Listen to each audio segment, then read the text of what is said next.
The reasons why I always advocate for restructuring is because Nigeria was never designed to develop any nation, any tribe, or any region. I repeat, the reasons why I always advocate for restructuring is because Nigeria, the creation of Britain, was never designed to develop any nation, any tribe, or any region. Now, the biggest beneficiaries of Nigeria today, they are the Yorubas, the Southwest, the biggest beneficiaries.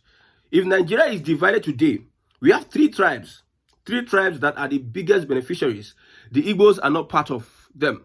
Top three, the Igbos are not part of them. Now, if Nigeria is going to share its inheritance, you understand what I'm saying? Look at the Southwest region. Look at the political class from the Southwest. Look at the economy of the Southwest. Southwest are the biggest beneficiaries of Nigeria today, followed by the Fulanis. After the Fulanis, you can talk about the Ijos, before you now talk about the Igbos. So Nigeria was never designed to develop anything. The nations within Nigeria was not, in the beginning, you are not expected to be developed with the creation of Nigeria. That's why I always advocate for restructuring. Now, when you look at it critically, we have the North and South. North and South. You see, these people want you people to always fight yourself. In the South, we have the Igbo and Yoruba. Yes, they want you to be divided along ethnic, along religious lines. We have Christianity and Islam. This is a social engineering by those people that know where they are.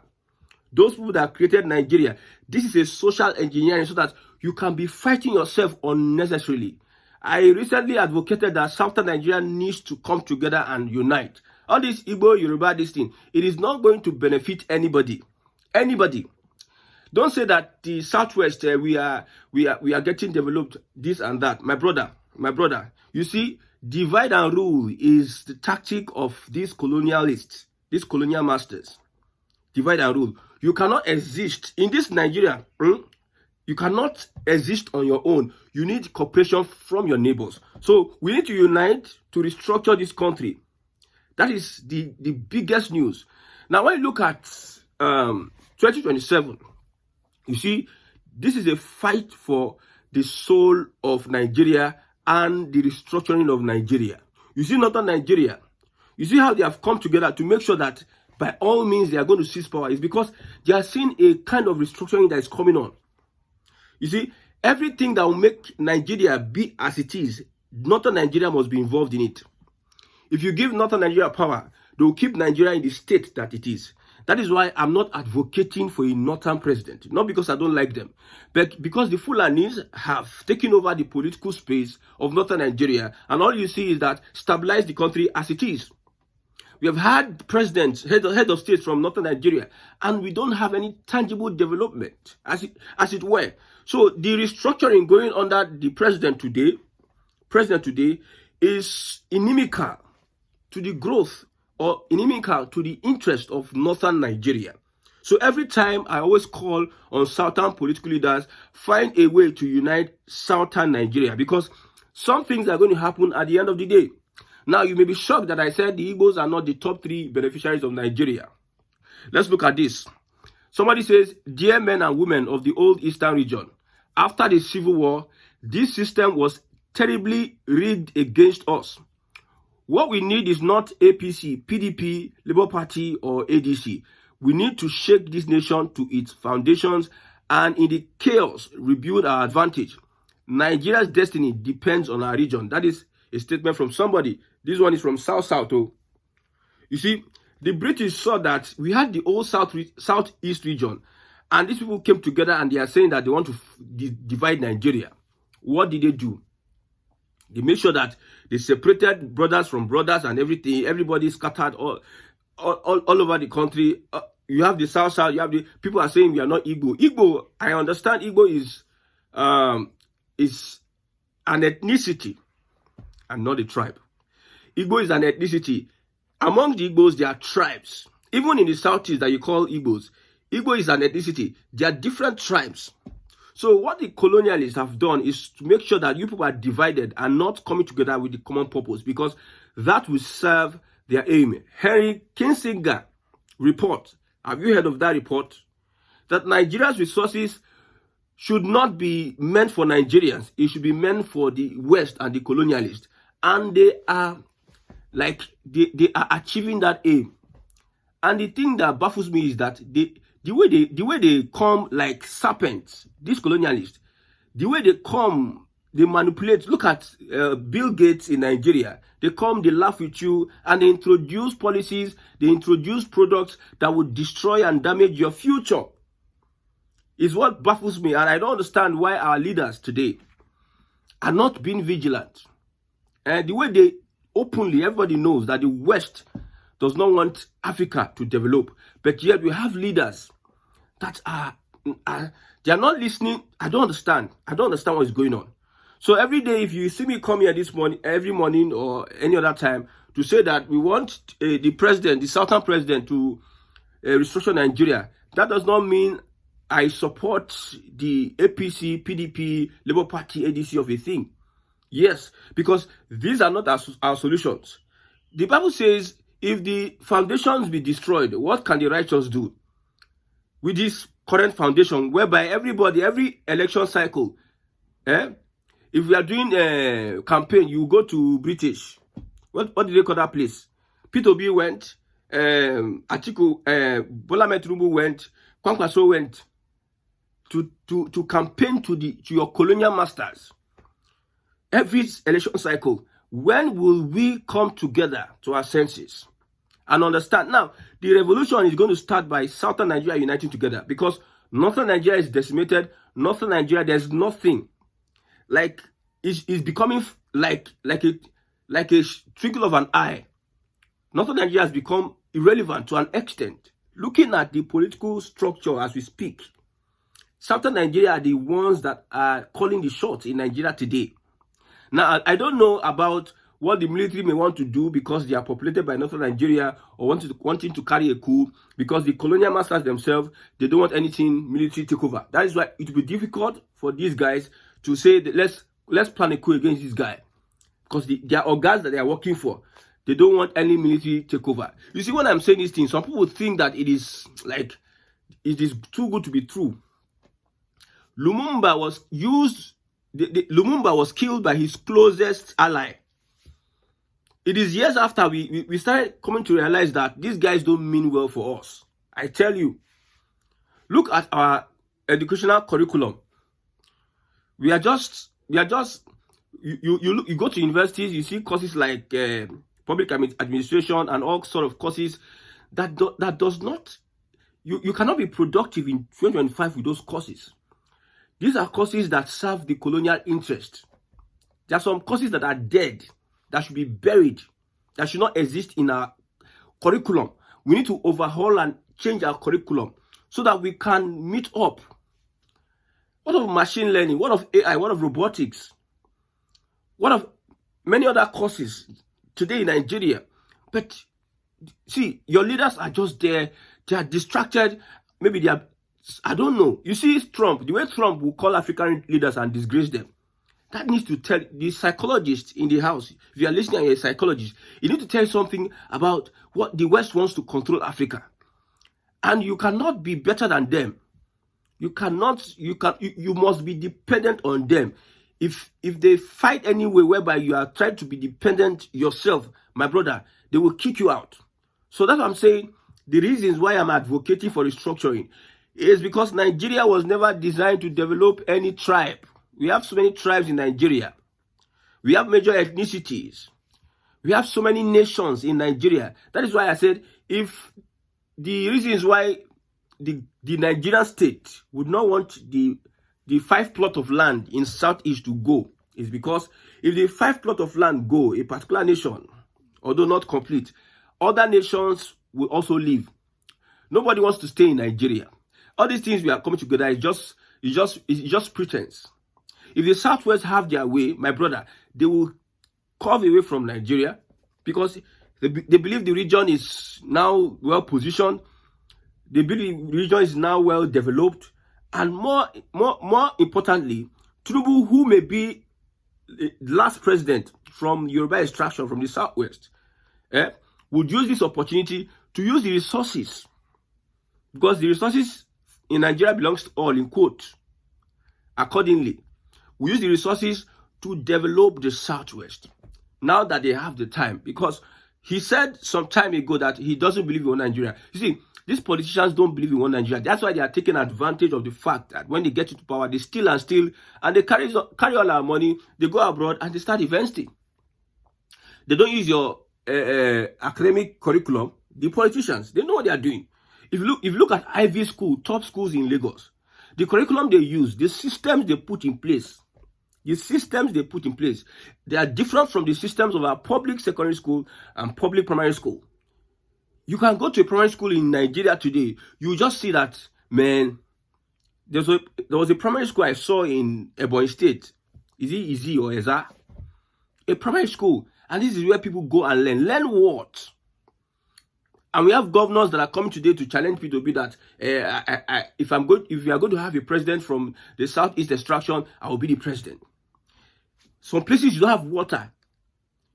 In this 21st century, 2025, you don't have basic amenities for people to with all the billions. So Nigeria was never designed to develop.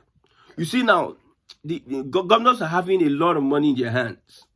Governors are having a lot of money in their hands. They had a lot of money before, and there's no time governors were not having a lot of money in their hands. Now look at it now. Now instead, Nigerians needs to focus on their governors and their local government chairman, because governors now are semi-demigods in their own state. Nigerians needs to focus on them and hit them, squish them. What are you using our monies for? Nigerians need to go on internet to know how much their state collected, their local government collected. Nigeria needs to do so, because that is. But you see, impunity is the order of the day. For instance, try it. Your local government. You see, we operate local government in Nigeria like occult. We operate local government in Nigeria like occultic people. Go to local governments today. There's a group of people that have come together to sit on the resources of that local government. They call themselves interest groups. Yes, they rotate positions among themselves.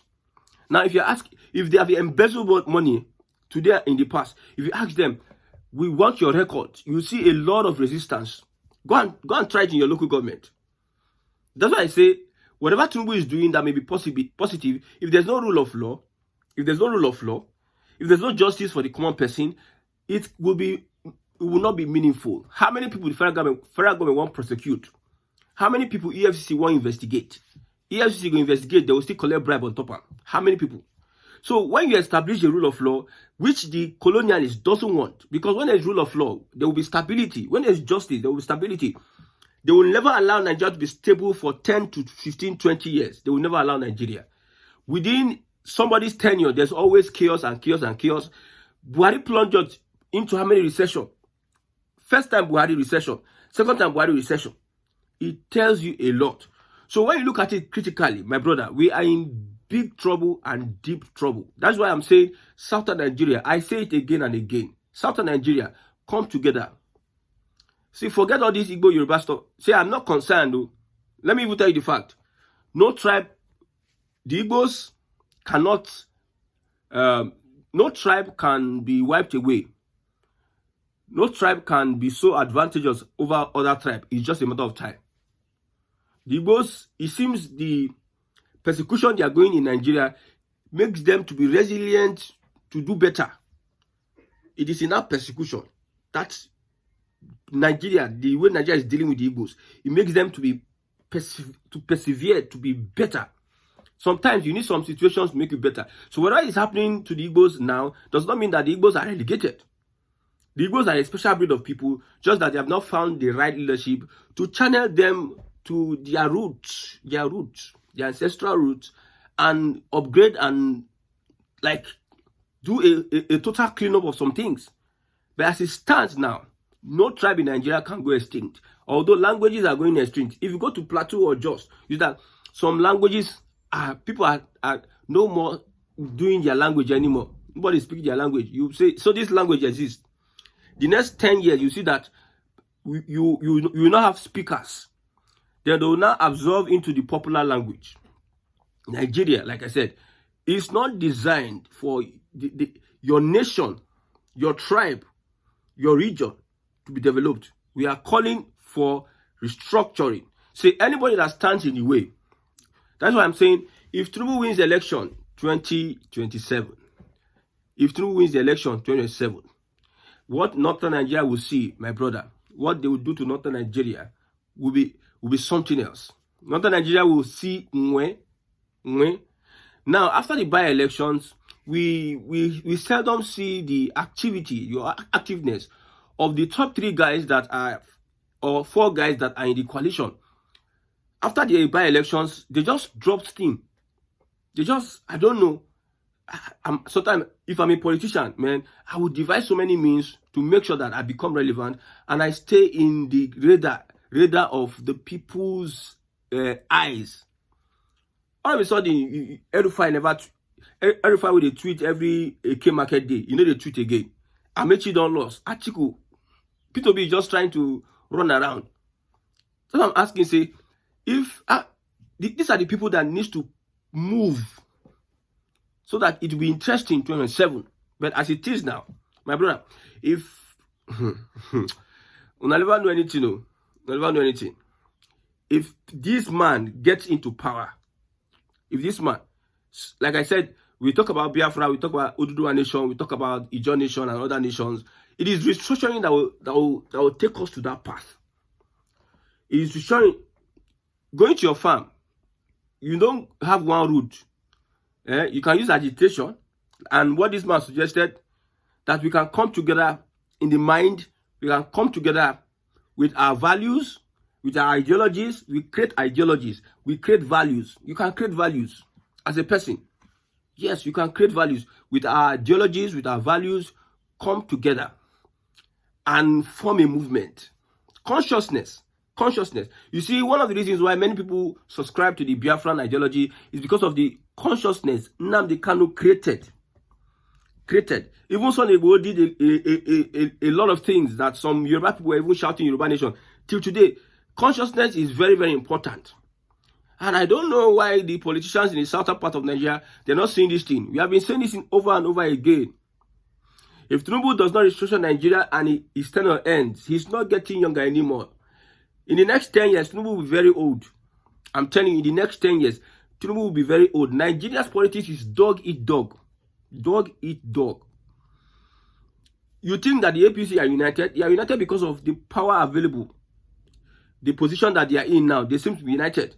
Everybody wants to align with the person in the middle. But after 8 years, you will see true character. After 8 years, maybe Tinubu is no more. You understand that Nigerian politics is dog eat dog. When you have the opportunity, you run the whole program.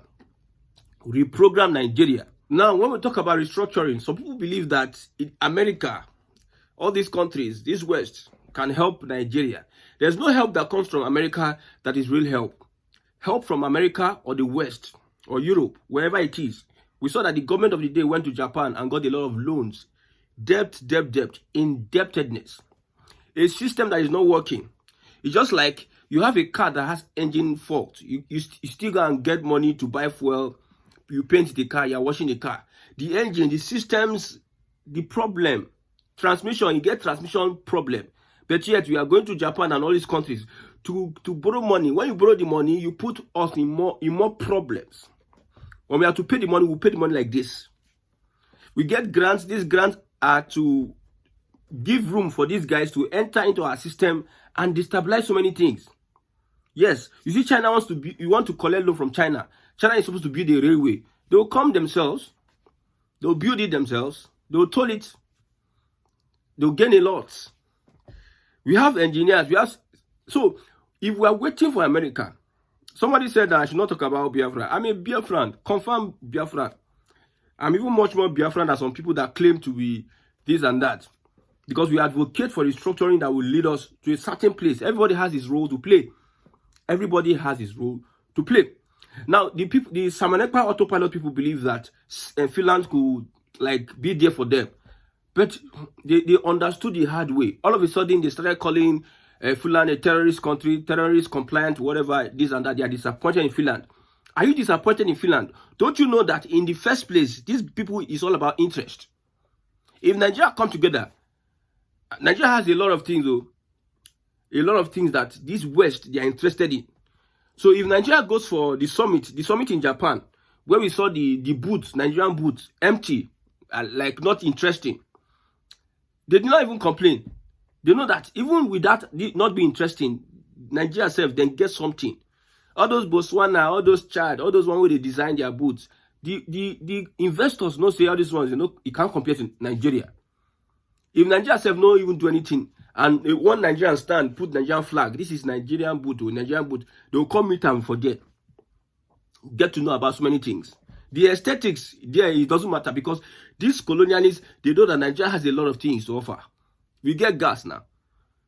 We get the gold reserves now. We get mineral reserves. Many things. We get, my brother. So that's what I'm saying. If you are dependent, if you are following the playbook, because Nigeria currently, as we speak, we are following the playbook of IMF. What we are doing today is what IMF wants us to do. See, there may be gains here and there, but your gains is being controlled. You never get true freedom. There's what they call true freedom. You never get it. Some people, they have gotten to a stage whereby they don't talk about roads, they don't talk about street lights, they don't talk about electricity, they don't talk about water, they don't talk about like gas. They talk about something else, improving the life, human development, advancing. But here we are talking about roads. We are still talking about roads, schools. We are still talking about hospitals. We are still talking about it, and we are clapping. We have professors. We have people that went to school that can speak big grammar. We are clapping. Yes, a governor built a gigantic edifice hospital. Gigantic edifice. If they leave health to Nigeria alone, let everything that any groundbreaking invention in medicine, in the medical line, let the invention, let Nigeria, where's your invention? With all your big hospitals and schools, you learn what other peoples have already developed. So it's unfortunate that at this point in time, we don't realize that we don't need to fight ourselves. I'm not begging anybody. I'm not begging you people. I'm not even concerned about you, Ronu, and those ones fighting online. I'm not even concerned about you. I'm not even begging you. If you like, you like. At the end of the day, you see that you are the best loser, not head or tail. In fact, in the same developed Southwest region, it is the elite that will benefit more. You pay and pay and pay. Maybe politicians don't they talk about how they will increase their salaries while on a day they suffer. So I'm not begging you. If I hate your Igbo, that's your problem. Or you Igbo hate Yoruba, that's your problem. At the end of the day, you people are getting older, very soon. Now with the whole stick for hand, and Nigeria will be the same as it is if you don't come together and unite against people that doesn't want Nigeria to be restructured.